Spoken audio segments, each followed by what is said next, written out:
And the amazing thing is that if you ever wanted a connection to a larger universe, you already have it. You don't need to go looking for it. It's right here inside you. It's not just a single star either.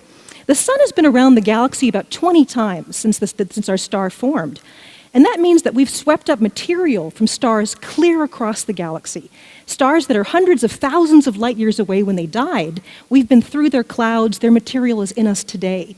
So if you think the galaxy is something huge and distant, if you think astronomy is the study of things that are so far away and unrelated to you, you are the freaking galaxy, right? Right here. Right here, you are the galaxy. And sometimes people ask me, how do you cope with this sort of a view of the universe and a view of life? And I often say, I'm sorry to give you the impression if you think I figured out how to cope with it. There are times when, like I said, I don't respond to science in an unemotional way. There are times when I feel such exultant joy. I can't believe how beautiful this is, this system that I'm a part of.